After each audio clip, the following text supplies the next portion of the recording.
Bem-vindos à Voz de Montreal. Todas as semanas levamos até si o melhor da nossa comunidade. Neste programa, Montreal ganha vida e uma nova voz. Na Remax, vendemos mais imóveis do que qualquer outra imobiliária. Temos mais experiência, mais conhecimento. Mas não somos os melhores só porque vendemos mais propriedades. Somos os melhores porque somos mais do que agentes. Disponíveis para visitas. Temos mais contactos e fazemos tudo para tornar a venda de um imóvel numa boa experiência. É por isso que cada vez mais clientes nos recomendam aos seus amigos. Madame Anglade, merci d'avoir accepté notre invitation. Ben, merci Annabella, mais tu m'appelles Dominique. Dominique? Oui, oui, oui, absolument. On va se tutoyer? On se tutoie. Ah, OK. Bon, ça va être plus chaleureux comme ça. C'est bon. Dominique, tu es la chef du Parti libéral du Québec, la première femme à occuper cette fonction dans ce parti-là. Qu'est-ce qui vous a motivé à vouloir devenir première ministre du Québec? Bien, en fait, ça n'arrive pas, du jour au lendemain. C'est vraiment, t'apprivoises l'idée. Ouais. Lorsqu'on a perdu les dernières élections, je me suis dit, qu'est-ce qu'on fait? Est-ce que j'ai des idées à proposer? Puis les gens me disaient, bien, Dominique, peut-être que tu devrais considérer ça. J'ai dit, non, vraiment pas. Après ça, c'était non. Après ça, c'était non, pas vraiment. Après ça, puis au fur et à mesure, tu te dis, OK, si je devais le considérer, qu'est-ce qui m'interpellerait? Qu'est-ce que j'aurais envie de proposer? Et là, tu réfléchis à toutes sortes d'idées. Tu dis, bon, bien, dans le fond, si j'ai des idées à proposer, va de l'avant, mets-les de l'avant. Et puis après ça, fais la campagne électorale. Donc, je pense que ça a été cet apprivoisement de l'idée de devenir chef de parti. Puis évidemment, tu te projettes parce que tu veux être chef de parti pour être première ministre. Exact. Mais qu'est-ce qui t'anime au quotidien? Qu'est-ce qui vient te chercher? Et moi, je voyais qu'on avait grand besoin d'un projet de société qui était rassembleur, où tout le monde allait se reconnaître à l'intérieur de ce projet. Et des valeurs que je voulais partager avec le reste des Québécois. Ça prend quoi aujourd'hui pour faire de la politique? Un feu qui t'anime. D'abord et avant tout. Je pense que la première chose, c'est qu'est-ce qui t'anime? Qu'est-ce qui fait que tu te lèves le matin et tu te dis, OK, là, j'ai vraiment envie de faire ça. Parce que si tu n'as pas ça, ça va être extrêmement difficile. Ensuite, bon, et puis après, ça prend de l'organisation, ça prend plein de choses, comme dans plusieurs fonctions par ailleurs. Mais la chose la plus importante, c'est ce qui te tient là. C'est pourquoi tu te lèves le matin. Moi, je sais que ce que je veux pour dans une société idéale, c'est que chaque enfant au Québec, peu importe d'où il vient, peu importe la couleur de sa peau, peu importe la région dans laquelle il habite, peu importe les parents qu'il a, qu'il puisse atteindre son plein potentiel. Puis tous les jours, je me dis, si je suis capable de contribuer à faire en sorte que ça arrive un peu plus chaque jour, bien, je fais mon travail au quotidien. Vous parlez d'organisation. Ça prend de l'organisation en politique. Vous êtes mariée, mère de 3 enfants. Comment arrivez-vous à concilier travail-famille en tant que chef? Bon, premièrement, c'est pas facile. Tu sais, c'est pas quelque chose de « Ah, ben non, il n'y a rien là. » Non, c'est pas facile, mais c'est faisable. Et je pense que tu trouves des trucs au fur et à mesure. Moi, ça fait maintenant 14 ans que je suis maman. On est né à 14 ans. Puis tu te dis, bon, qu'est-ce qui va être vraiment important, sur quoi je vais me concentrer? Il y a des choses avec le sentiment de culpabilité, là, il m'habite tout le temps. Parfois, les gens disent que ça disparaît avec le temps. Ça disparaît un peu avec le temps, c'est vrai. Mais cette semaine encore, sentiment de culpabilité quand je suis partie de la maison pour quelques jours. J'ai dit, j'aurais dû faire plus de devoirs avec ma dernière, j'aurais dû passer plus de temps, etc. Donc, tu as toujours ce sentiment-là qui est là, qui t'habite. Mais tu trouves des manières de cadrer. Au bout du compte, je dis toujours à mes enfants, tu sais, ça, c'est la mère que vous avez. Ça vient avec des avantages et des inconvénients, mais c'est ça le deal que vous avez avec moi. Tout à fait. J'aimerais qu'on revienne un petit peu à votre enfance. Vous êtes née à Montréal de parents haïtiens. Comment ça se passait à la maison dans votre jeunesse? Vos origines haïtiennes, est-ce que vous les avez perpétuées ici à votre naissance, là, à Montréal, au Québec? Mais en fait, tu sais, quand tu as ta famille, tu ne distingues pas vraiment ce qui est haïtien de ce qui ne l'est pas, parce que c'est ta famille, c'est ton cocon, c'est là que tu es. Fait que c'est le milieu que tu connais. Mes parents parlaient créole à la maison. Donc, vous parlez créole? Oui, je parle créole. Mes parents parlaient créole. La nourriture, c'est de la nourriture évidemment souvent haïtienne. Donc, ces éléments-là sont vrais. Mais c'est toi, quand tu vas à la garderie, quand tu vas voir les autres à l'extérieur, tu te dis « Ah, mais chez moi, c'est pas exactement comme ça. » C'est comme ça que tu découvres un peu la différence. Mais mes parents étaient des gens très... bon, très haïtiens évidemment, mais très ouverts sur le reste du monde aussi. Donc, ils nous ont exposé à beaucoup, beaucoup de choses aussi à l'extérieur de la maison. Puis ça fait un bel équilibre, je dirais. C'est super. Vous avez écrit un livre, Ce Québec qui m'habite, oui. Qui, en passant, une fois qu'on commence à le lire, c'est difficile de s'arrêter. Moi, je l'ai adoré. Surtout, il y a un passage où j'ai l'impression que c'est moi qui parle à mon père, mais c'est vous qui parlez à votre père. C'est toi qui parles à ton père, oui. C'est la fois où tes parents vont te chercher. À l'aéroport? En fait, à la maison, pour m'amener à l'aéroport. À l'aéroport, pour un voyage d'affaires. Oui. Puis c'est la dernière journée que tu les vois vivants, malheureusement. Mais ton père vient te chercher avec sa vieille Camry, à tes yeux à toi, parce qu'à ses yeux à lui, non, l'auto est encore bonne et performante, puis tu lui dis un jour, vous allez être mal pris. Puis... Mais moi, là, j'avais l'impression de parler à mon père, parce que je dis exactement la même chose à mon père. Il est très conservateur de son auto, qui va un jour... le lâcher. Oui. Ouais. Puis lui aussi, il trouve qu'elle est très performante. Puis là, je me dis, wow, est-ce que c'est le fait... Pourquoi nos parents sont si conservateurs, en tout cas pour leur auto? Est-ce que c'est le fait qu'ils soient immigrants? Ou, tu sais, je me posais la question. Je sais pas. Mon père, il n'était pas près de ses sous, pas du tout. C'est pas une personne... Mais il y avait de la misère à dépenser pour certaines affaires. Comme le mien. Comme les divans du salon. Ça, pour lui, là, le divan du salon, ça peut durer 50 ans. C'est pas un problème. C'est ça, dans un état lamentable, tout déchiré, etc. Puis ma mère disait, ça pue de bon sens. Il dit, non, je l'aime. Il affectionnait certaines affaires, puis sa routine, quelque part. Puis la Camry, je sais pas, écoute, elle les a lâchés à plusieurs reprises en plus. Oui. Alors, mais il était très heureux là-dedans. Fait, dans le fond, tu sais, il est heureux. Là. Ben oui. Puis l'important, c'est qu'elle vous a quand même conduit à destination, toute la famille, cette journée-là à l'aéroport. Oui. Maintenant, j'ai un petit quiz pour vous. Oui. Pour toi, j'ai comme la difficulté à dire toi, là, ça va venir. Dominique Anglade, est-ce qu'elle est, là je parle Dominique Anglade, quand elle n'est pas à l'Assemblée nationale, quand elle ne travaille pas, dans la vie de tous les jours, relax, puis demain, j'ai pas d'obligation. Dominique Anglade, est-ce qu'elle est plus une lève-tôt ou une lève-tard? Ah, lève-tard. Lève-tard? Oui, lève-tard. Oui? Oui, si j'ai pas d'obligation, lève-tard, c'est sûr. Maintenant, même avec des enfants? Non, mais là, tu me dis, si j'ai pas de contraintes, je suis relax, etc., je lève tard. La vie fait que c'est impossible de me lever tard. Mais j'ai aucune motivation de me lever de bonne heure autrement. Là. Je le fais parce que la vie m'impose ça. Okay. Mais non, lève tard. Couche tard, lève tard. OK. Sucré ou salé? Ah, sucré. Le chocolat. Le chocolat. Tous les jours de ma vie, je mange du chocolat. Je bois du chocolat, je mange du chocolat. J'ai tout le temps du chocolat avec moi. Puis tu arrives à garder la ligne? Wow! Chocolat noir? Non, pas tout. Même pas? Non. Dans mon bureau, là, d'ailleurs, à l'Assemblée nationale, dans mon bureau, il y a un gros paquet de chocolat tout le temps qui est là. Puis j'en prends, puis j'en prends trop. Mais oui, je suis une fan de sucré. Eh bien, on en apprend. Si je parle dans le Sud, un voyage tout compris, un tout inclus, est-ce que Dominique Anglade est plus mer, eau salée ou piscine, eau douce? Ah non, mer, eau salée, nature, espace, surtout qu'il n'y en a pas ici. Horizon, dépaysement, pas de piscine. Non, parfait. Pas de piscine. Un défaut de Dominique Anglade? J'ai tendance à être à l'eau à l'eau. Hey, on parle justement de nourriture. Ça sent bien. Parfait. Je suis une personne très, très, très intense.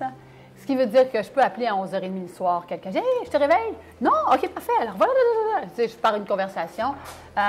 Donc, je suis une personne très intense. Oh là là! Wow! Mais qu'est-ce qu'on nous sert ici? Ça, c'est des croquettes de morue, pâté de morue et aux crevettes. Merci beaucoup. Oui, merci ça a l'air beaucoup. bon. Alors, on se sert? Oui. Vas-y, goûte et dis-moi qu'est-ce que tu en penses. À la bonne franquette. Oui, moi, je vais goûter à celle-ci. Oh mon Dieu! Oh mon Dieu, c'est quoi ça? Ça, c'est la blanda de morue. C'est le bacalao à brache. Eh là là! C'est avec... le petit calamar grillé au parfum des îles. C'est avec eh là là! Ça sent... Alors, on mange vraiment... Oui, moi, j'ai un bon appétit, en plus. Alors, non, on se rejoint là-dedans. On se rejoint. Alors, des fois, c'est ça. Je te dirais ce volet intensité, qui parfois est un peu trop pour bien des gens. Ça peut être trop pour mes enfants, ou parfois ça peut être trop intense pour mon chum, ou peu importe, mais Si je devais passer 2 semaines toute seule avec mon chum sans enfant, là, je pense qu'il commencerait à trouver le temps après. Ah oui? Ouais. Ah, ouais. Alors, voilà. Une qualité, maintenant, de Dominique Anglade. Ben, je suis pas plate. Je suis pas plate. Tu sais, si tu es avec moi, tu viens chez nous, après ça, tu vas avoir du fun, tu vas avoir du plaisir. J'aime rire, j'aime jaser, j'aime faire des activités. Je pense que ça fait partie de mes qualités. Puis j'ai un tempérament assez égal. Je suis d'humeur égale. Je suis pas... Il y en a qui sont bougons le matin, etc. Moi, je suis vraiment d'humeur égale. Je me lève, puis la journée est partie. Là, donc, c'est vrai que c'est une bonne qualité, parce que moi, je me lève le matin, je suis un peu bougon. Ouais. Ça me prend mon café avant. C'est bon? Délicieux. Ça, Dominique, c'est de la morue. Et la morue qu'on peut voir ici aussi, là, la morue, c'est un des plats, si ce n'est pas le plat le plus populaire au Portugal. Ben, en Haïti aussi. Pour vrai? Ben oui, la morue. Ben oui. Ben oui, absolument. Bon. Merci. Oui, c'est super bon. C'est vraiment fait maison, ça paraît. La morue, c'est un des poissons que mon père apprêtait le mieux. Bon. Merci. Je faisais des chiquetailles de morue. D'ailleurs, tiens, serre-toi. Ah. On va changer les plats de... Oui, un petit calmar. Calmar, c'est sûr, bien sûr. Je te dis, j'ai bon appétit. Ben. Je vais tout accepter. C'est ça, on se rejoint là-dedans. Comme ça, ton père cuisinait à la maison, oui? Oui, mon père et ma mère étaient 2 excellents cuisiniers. Et ils n'ont pas transmis leur talent à leurs filles. Non. Ta soeur non plus? Oh, bien mieux que moi, hein, parce que c'est difficile d'être pire. Mais, vous faites quoi à Noël? Moi, je fais la dinde, par contre. Ah, OK. Alors, OK. je fais pas... Je suis pas une grande cuisinière, là, vraiment pas. Mais à Noël, je fais la dinde puis les enfants l'aiment. C'est ça qui m'importe. Puis de temps en temps, je vais faire quelque chose, mais je suis pas une... Non, c'est pas... Ça fait partie de mes grandes qualités. Oui. On goûte à la morue? Oui. On va voir si ça te rappelle la morue. La morue haïtienne. Oui. On dirait qu'il y a un petit balsamique, là. C'est vraiment bon. Très bon. C'est goûteux. Très, très bon. Dominique, tu es une femme très inspirante. Tu symbolises un Québec ouvert, un Québec moderne. Tu es un symbole de réussite pour les femmes, les minorités visibles. Et tu as un parcours professionnel impressionnant pour un si jeune âge. Qu'est-ce que tu aimerais que les Québécois et les Québécoises retiennent de Dominique Anglade? Ça, c'est une bonne question. J'ai envie de te dire... un exemple, il y a d'autres exemples. Ouais. Je pense que... parfois, on me dit, quelle est une personne qui vous a inspiré? En fait, c'est un ensemble de personnes qui vont m'inspirer. C'est des plus jeunes, souvent des personnes qui sont plus jeunes que moi, d'ailleurs. Puis je me dis, chaque personne arrive à contribuer à quelque chose, puis il faut que tu retiennes différents éléments. Pourquoi je dis ça? C'est, j'espère que il y a différentes affaires que les gens vont retenir. Ça n'a pas besoin d'être une affaire en particulier. Mais c'est sûr que toute la question de la résilience, elle est importante. Chaque fois que tu élargis ton cercle, ton terrain de jeu, bien, tu le grossis également, ton terrain de jeu. Chaque fois que tu dis, je vais sortir de ma zone de confort, chaque fois que tu dis, je sors de ma zone de confort, puis je vais faire quelque chose que je n'ai pas encore fait, ta zone de confort, elle s'élargit. Et je pense que tu apprends de ça. Donc moi, dans les moments plus difficiles, je me dis toujours, bon, j'ai quelque chose que je vais apprendre de ça, puis je vais en sortir grandi, etc. Ouais. Et ça aide beaucoup. Alors, cette résilience-là, je pense qu'elle... peut-être que les gens retiendront ça. J'espère que les Portugais vont le retenir. Et l'année prochaine, en 2022, on va aller aux urnes. Ben oui. Le Québec va aller aux urnes. Je vous souhaite très, très sincèrement, Mme Anglade ou Dominique, comme tu y tiens tellement, que tu remportes les élections. Je te lève mon verre. Je te remercie sincèrement d'avoir accepté mon invitation. Un plaisir, vraiment un plaisir. E on vai continuar a degustar notre repas. E para a gente, caros amigos portugueses, é para a próxima vez que nós vamos nos encontrar para o próximo programa do Mundo Maravilhoso da Anabela. Obrigada!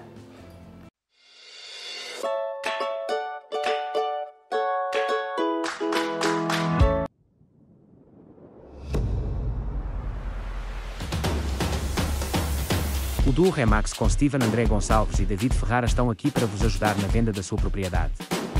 Nós ocupamos-nos de tudo para uma boa venda para si. É para lá que eu vou, é para lá que eu vou. Há mulheres à sardinha, há cantigas, estão na minha, é para lá que eu vou. É para lá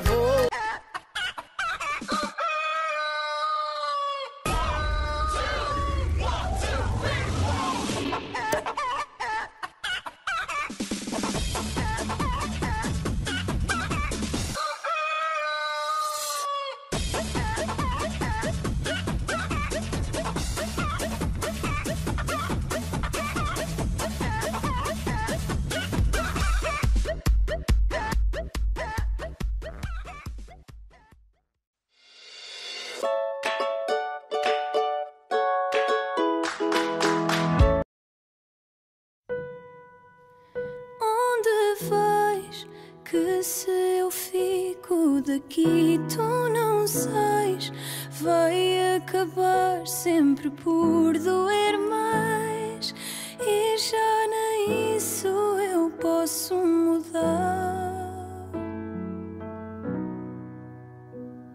Não sei quanto tempo demora a esquecer a solidão que tu deixaste à minha porta ao levares o meu coração.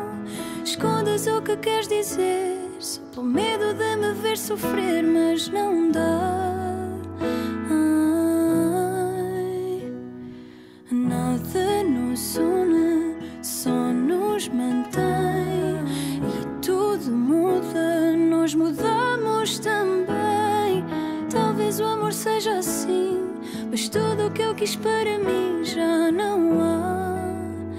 Ai, onde vais? Que se eu fico daqui tu não sais, vai acabar sempre por doer mais, e já nem isso eu posso mudar. Diz-me se vais ou não vais, nem sei se ligo ou deixo passar. Espero que seja o tempo a curar, que já nem isso eu posso mudar. Acorda-me quando acabar. O tempo que passou por mim fez calar a minha voz. Foi contigo que aprendi o que é amar alguém a sós. Sonhos que desperdicei, as canções que eu não cantei por ficar. Nada nos une, só nos mantém, e tudo muda, nós mudamos também. Talvez o amor seja assim, mas tudo o que eu quis para mim já não há. Onde vais? Que se eu fico daqui tu não sais, vai acabar sempre por doer mais, e já nem isso eu posso mudar.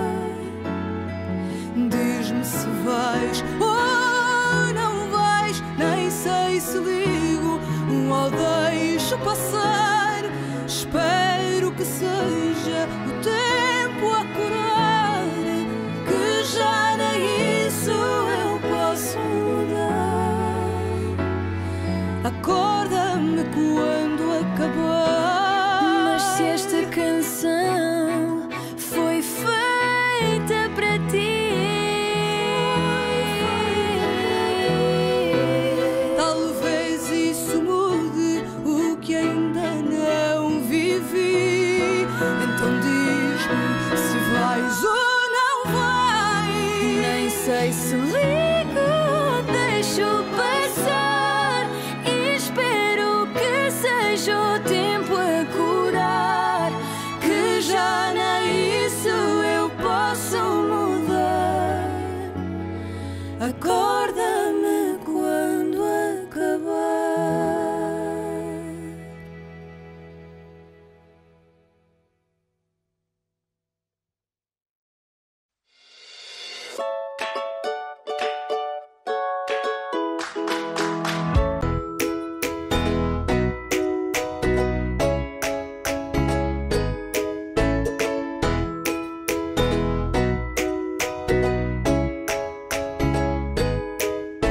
O jornal A Voz de Portugal tem 60 anos de história. Saindo a todas as semanas, venham nos ver no site web www.avoz.ca ou ver a página do jornal no Facebook.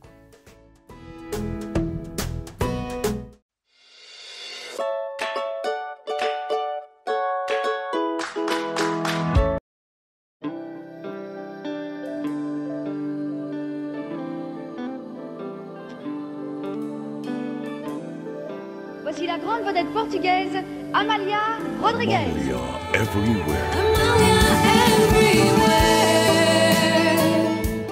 Un projet colossal. Le monde chante pour Amália Rodrigues. Sorriso que levas e desce. Everywhere, l'album le plus attendu, un projet novateur. 13 chansons originales, 10 grandes voix, 10 pays, 6 continents. Amália Everywhere. Amália Everywhere. Um projeto espetacular. O mundo canta para Amália Rodrigues. Há um jeito, um fado de Amália e a esperança. Everywhere, o álbum mais desejado deste centenário. Um projeto inovador.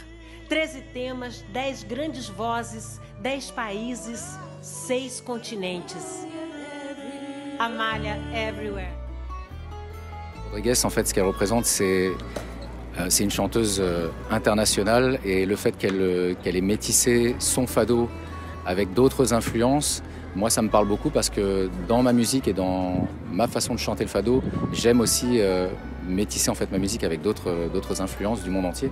Et je crois que c'est un personnage aussi fort de la culture portugaise parce qu'elle a aussi fait connaître son fado au-delà des frontières, au-delà du Portugal, à travers le monde entier, grâce à sa façon de chanter, à sa voix et à sa vision du fado qui était quand même futuriste en fait.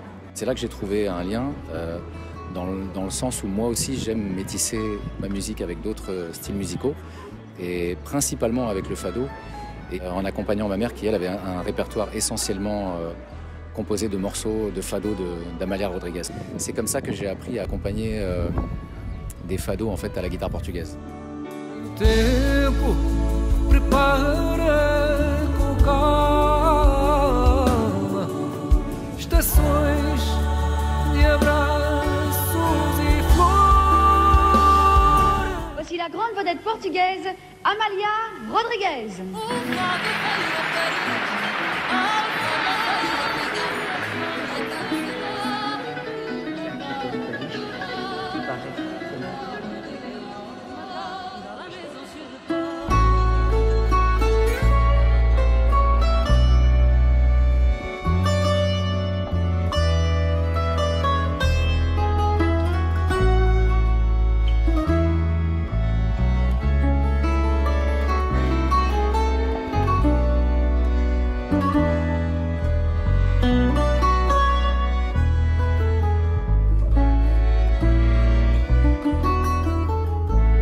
Vezes quando me sinto cansado,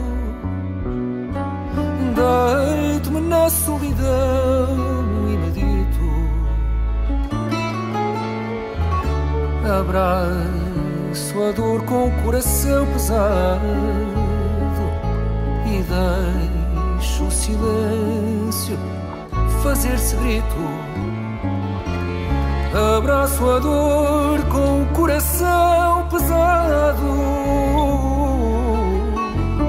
e deixo o silêncio fazer-se grito.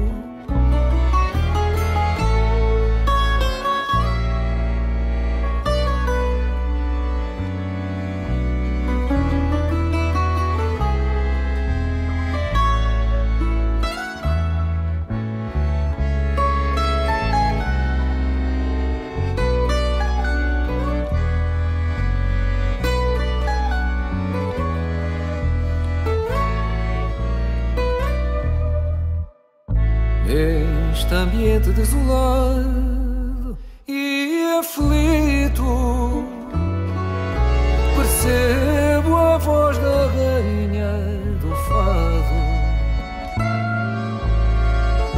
e a sua tristeza que eu solicito fere mais o meu peito magoado. E a sua tristeza que eu solicito fere mais o meu peito magoado.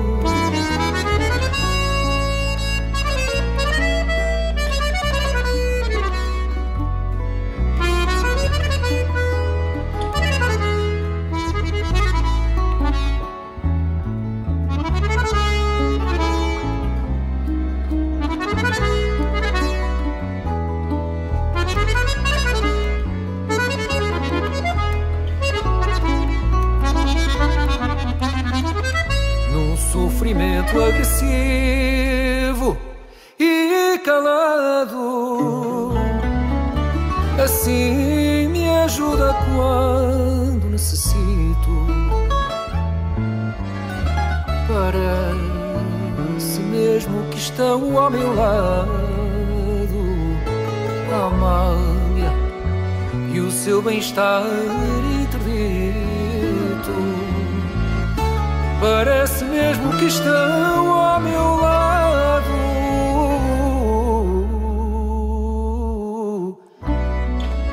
Amália, e o seu bem-estar